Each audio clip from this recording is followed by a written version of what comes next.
આજની ધર્મકથા. પ્રણામ. અષાઢા પૂતીજીનું ભરત મહારાજાનું નાટક.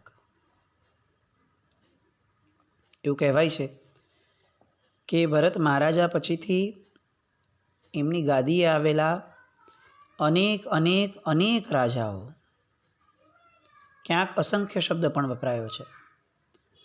આ અનેક રાજાઓ એ જ રીતે આરીસા ભવનની અંદરમાં પોતે પોતાના વૈરાગ્યને પામે, પોતાના આત્માને સમજે અને પોતે ત્યાં કેવળ જ્ઞાન એ જ પદ્ધતિથી પામે જે પદ્ધતિથી ભરત મહારાજા પામેલા. દુનિયામાં આપણે ત્યાં 8 અજાયબીઓ ને બધું ઘણું બધું ચાલતું હોય છે, 7 અજાયબી ને બધી. ખરેખર આ વંડર્સ આ છે, અજાયબીઓ આ છે કે કોઈ એક રાજાની પાટે આવેલા, પોતાનું ભાગ્ય લઈને આવેલા, પોતાનો કર્મનો યોગ લઈને આવેલા એવા અસંખ્ય આત્માઓ એ પોતાના પૂર્વજ જે પદ્ધતિથી કેવળ જ્ઞાનને પામ્યા એ જ પદ્ધતિથી કેવળ જ્ઞાન પામે. આ અજાયબી નથી તો શું છે? એક બાપના ગાદીએ આવેલો દીકરો પણ છે ને પોતાની પદ્ધતિથી બિઝનેસ કરશે. જરૂરી નથી કે બાપની પદ્ધતિએ બિઝનેસ કરશે. પણ આ કેવું પુણ્ય અને આ કેવી ઉર્જાઓ એ આરીસા ભુવનમાં ભરત મહારાજાની છૂટી હશે. એ સમયની ચિંતનની ઇન્ટેન્સિટી કેવી હશે કે અસંખ્ય, કહી શકાય કદાચ પ્રાય, એટલી બધી રાજગાદીઓ સુધી જન્મેલા દરેક આત્માઓ એ આરીસા ભવનમાં જાય. પાછા એ જતી વખતે એમનો ગોલ ન હોય કે હું હવે જઈશ તો કેવળ જ્ઞાન પામીશ. સહજ રીતે જાય, સહજ રીતે વીંટી સરકી જાય અને સહજ રીતે એમને પણ આ જ રીતના ભાવો આવે. અનબિલિવેબલ કહી શકાય એવી આ પરમાત્માના શાસનની વાત. અનબિલિવેબલ. આપણે ઘણી બધી વાર છે ને એટલી બધી મોટી વાતોની અંદરમાં સાંભળીને રમમાણ થઈ ગયા છીએ ને કે ઊંડાણમાં ઉતરવાની આપણી કોઈ તૈયારી જ નથી રહી. અને હકીકતમાં આ ભગવાનનું શાસન એ ઊંડાણમાં ઉતરવાવાળાઓનું શાસન છે. છબછબિયા કરવાવાળા લોકો તો લૌકિક ધર્મોની અંદરમાં ઘણા મળી જાય.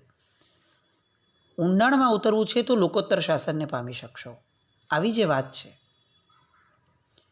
આપણે આપણી ક્ષમતા હોવા છતાં, બૌદ્ધિક ક્ષમતા આપણા બધાની અતિશય સુદૃઢ હોવા છતાં ખબર નહીં કેમ આપણે લોકો સેટલ થઈ જઈએ છીએ કે થોડું ઘણું પણ શીખી લઈએ એટલે ઘણો બસ.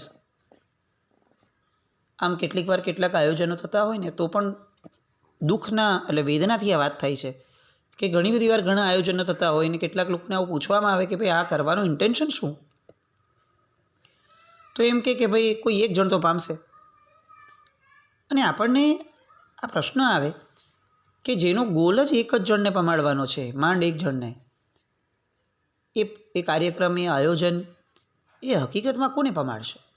અને આટલા નાના લેવલના ગોલ સેટ કરવા એ કેટલી માંદી માનસિકતા છે આપણી.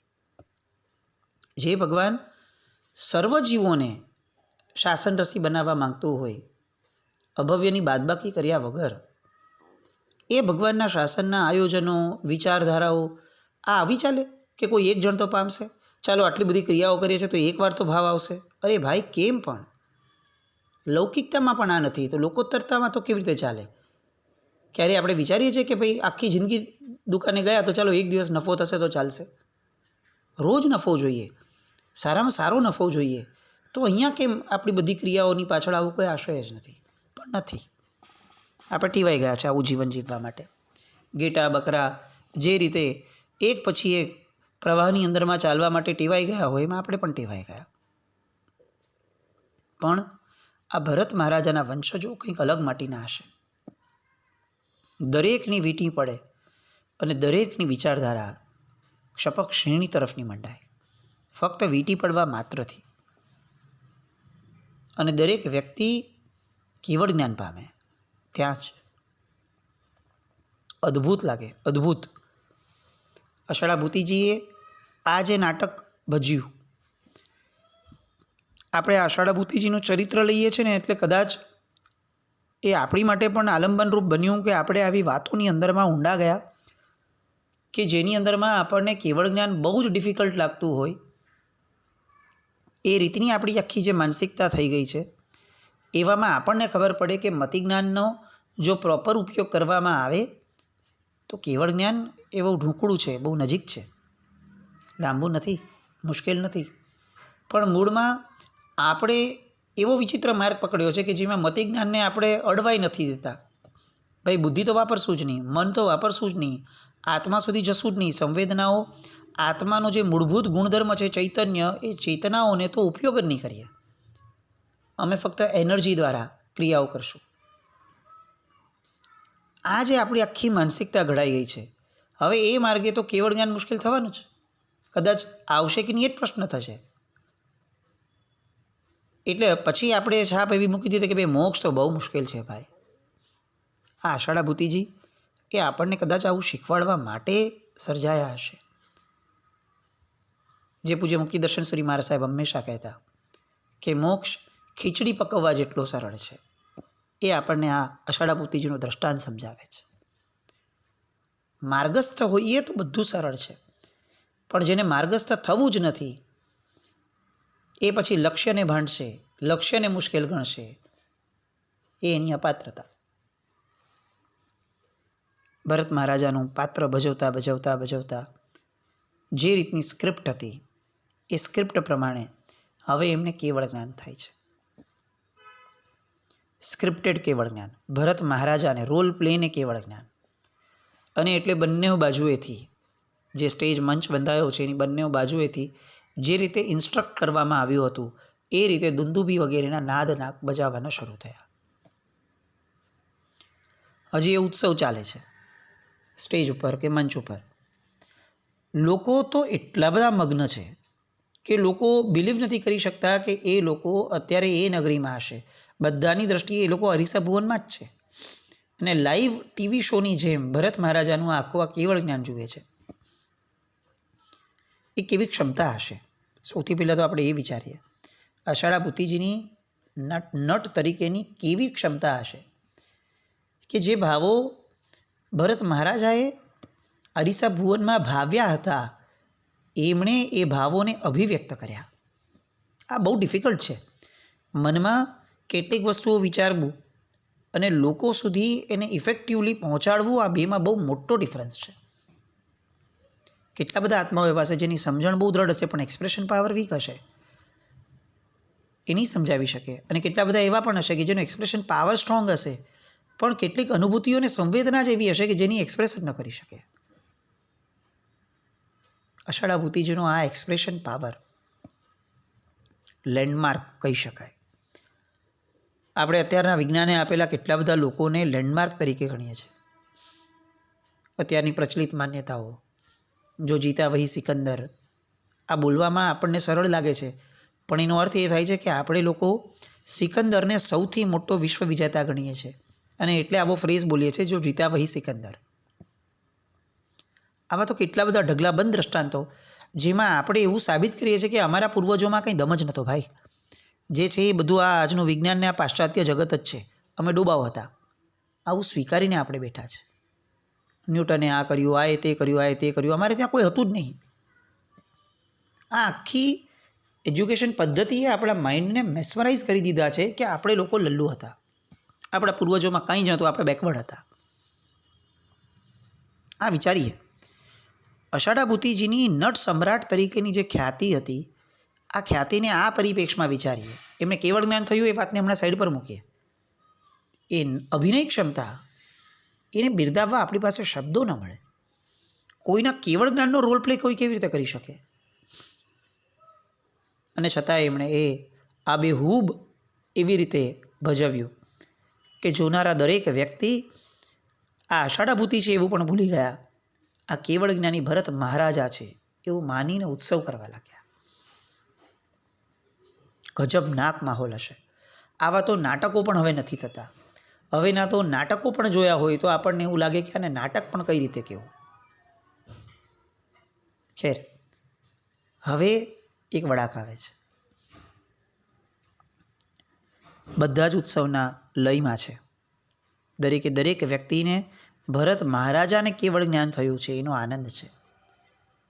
પણ આ આખા એ સમયના મંડપમાં એક વ્યક્તિ એવો છે કે જેને હજી આનંદ નથી, જેને વીંટી પડ્યા પછીથી ભરત મહારાજાની વિચારણાના ડાયલોગ્સ બધા જ બોલી લીધા પછીથી હવે એ વીંટી પડવાવાળી જે ઘટના છે એ ઘટના અંદરમાં પિંચ થાય છે. એમનું ચિંતન શરૂ થાય છે. હવેનું ચિંતન એ અભિનય નથી, હવેનું ચિંતન એ અનુભૂતિ છે. હવેનું ચિંતન સ્ક્રિપ્ટેડ નથી, હવેનું ચિંતન એ પુરુષાર્થ છે, માનસિક પુરુષાર્થ. હું એક સમયનો સાધુ, વર્ષો સુધી સંયમ જીવનનું પાલન કર્યું. તપ, ત્યાગ, સ્વાધ્યાય, ધ્યાન શું નહોતું કર્યું મેં? આત્માના ઉત્થાનની દિશાની અંદરમાં બરોબર ગુરુ નિશ્રામાં ડગ માંડતો હતો. તીર્થંકરના વારસદાર એવા આચાર્ય ભગવંત મને મળેલા, એમની આખી પરંપરા મને મળેલી. અને એક દિવસનો થયેલો એ ભૂકંપ, લાડુની લાલસા મારા આખાને આખા સાધના જીવનને હચમચાવી મૂક્યું.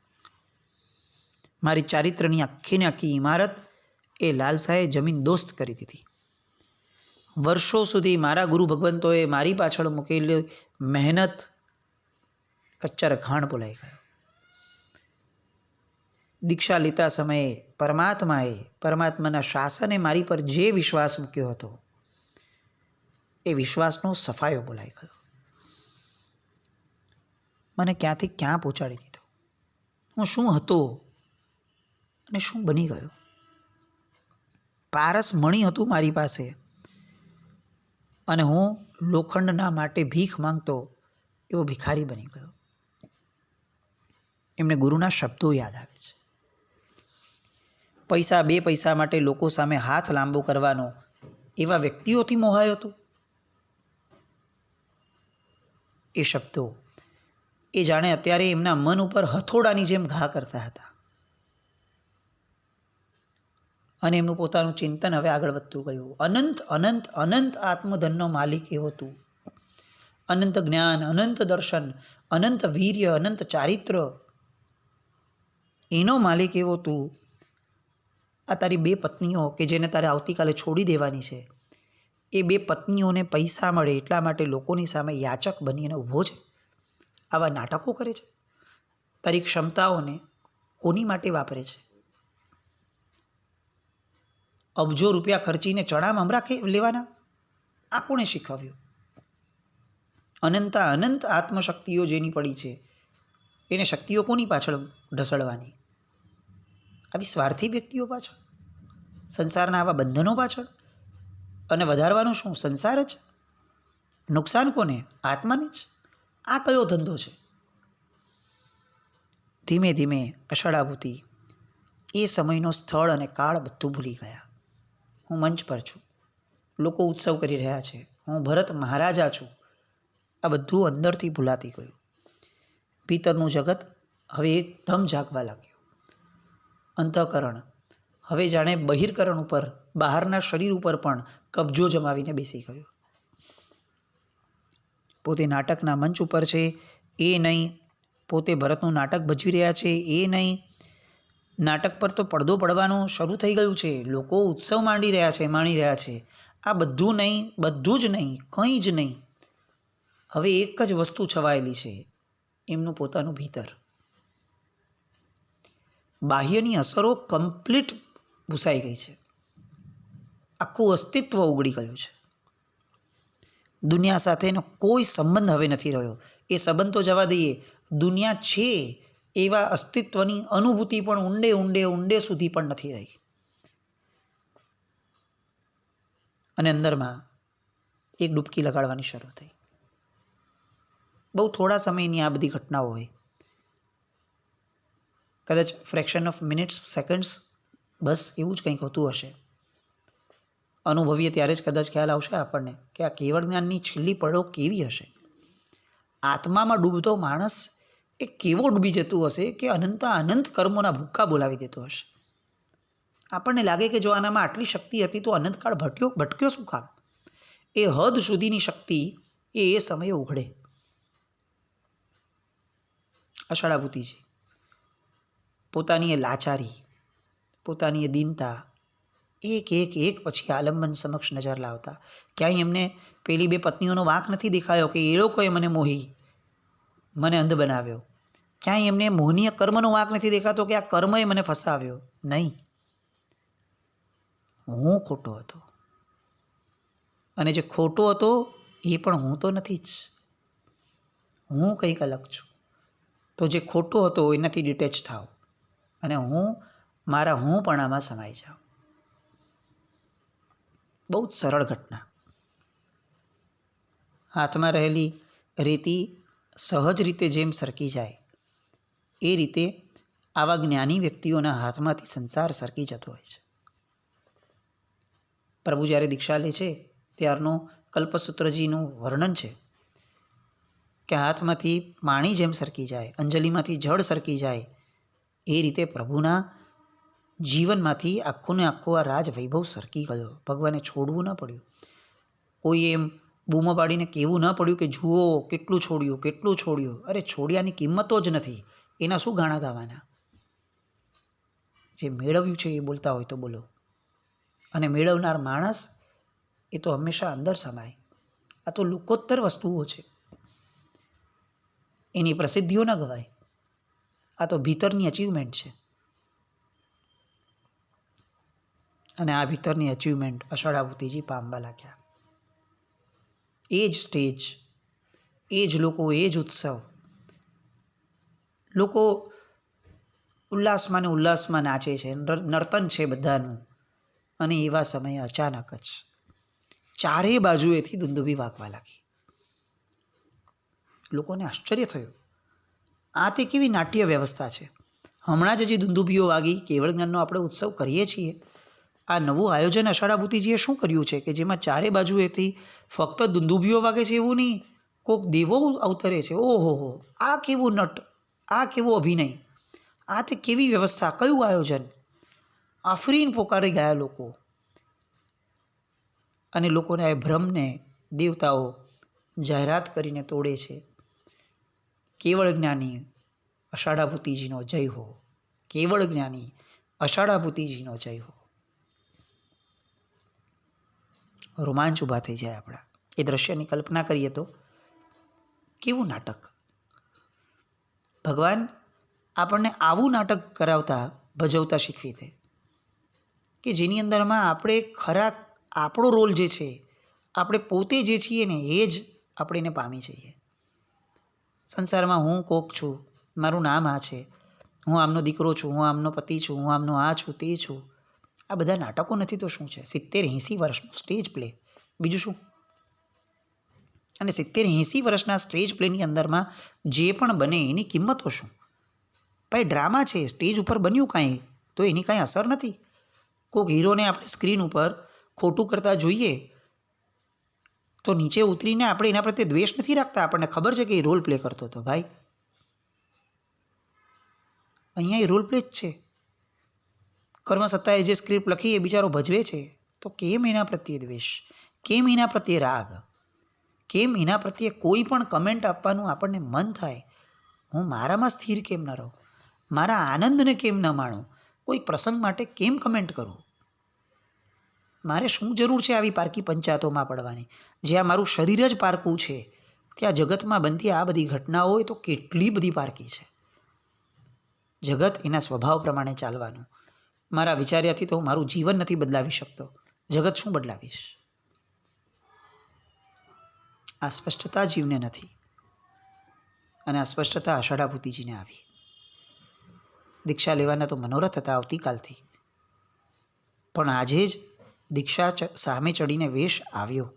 દેવતાઓ વેશ લઈને આવ્યા કે આચાર પ્રમાણે આપ વેશને સ્વીકારો એવી માંગણી થઈ. અને કેવડી છે એને તો વળી શું, પણ એક આચાર લોકોત્તર શાસનનો વેશ ગ્રહણ કરે છે. કેવળ જ્ઞાની થઈ અને અષાઢાભૂતિજી વિચરે છે. મોહનીય કર્મને જે તમાચો માર્યો છે, જે એનો હ્રાસ કરી દીધો છે, જે ખતમ કરી દીધું છે, અને એ જે પદ્ધતિથી થયું એના ઊંડાણમાં હજી આપણે જવાનું બાકી છે અને આપણે જશું. આ આખા દ્રષ્ટાંતને યાદ રાખીએ. આવતા 2 દિવસ આપણો વિરામ આવશે, પણ આ 2 દિવસ દરમિયાનમાં આખું દ્રષ્ટાંત આપણે અંદર એવા ઓળખોળ થઈને વાગોળી લઈએ કે એમાંથી ક્યાં મોહનીય કર્મ હતું અને કઈ રીતે મોહનીય કર્મ ગયું અને કઈ રીતે એમણે મોહનીયના હુમલા સમયે પણ પોતાને બચાવીને રાખ્યો. અને આ આખા કેવળ જ્ઞાનના ક્રમની અંદરમાં આખી ઘટનામાં એક વ્યક્તિની સૂઝબૂઝ, અષાઢા ભૂતિજી સિવાયના એક વ્યક્તિની સૂઝબૂઝે આખો ને આખો ક્રમ બદલાવ્યો છે.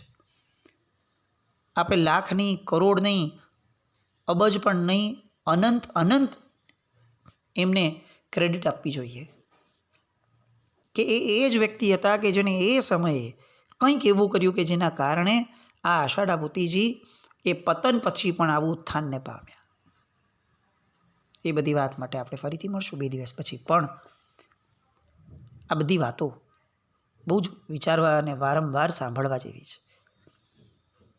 મોક્ષ માર્ગ એ આવા દ્રષ્ટાંતોના આધારે સમજાશે. એટલે પુનઃ પુનઃ આવા સ્વાધ્યાય થતા રહે એવું ઈચ્છીએ આપણે. બસ આપણે પણ કમસે કમ આ ભવની અંદરમાં માર્ગસ્થ બની શકીએ જીવનના છેડા સુધીમાં, જેની તાકાત આપણી છે જ અને જે કરવા જ આપણે સર્જાયા છીએ. બસ એ જ સર્જનહારનું સર્જન એના ખરા સર્જનના આશયને પામે એવી શુભ મંગલ કામના સાથે જીનાજ્ઞામૃત કંઈ પણ બોલાય તો મિચ્છામિ દુક્કડમ. જૈનમ જયતિ શાસનમ.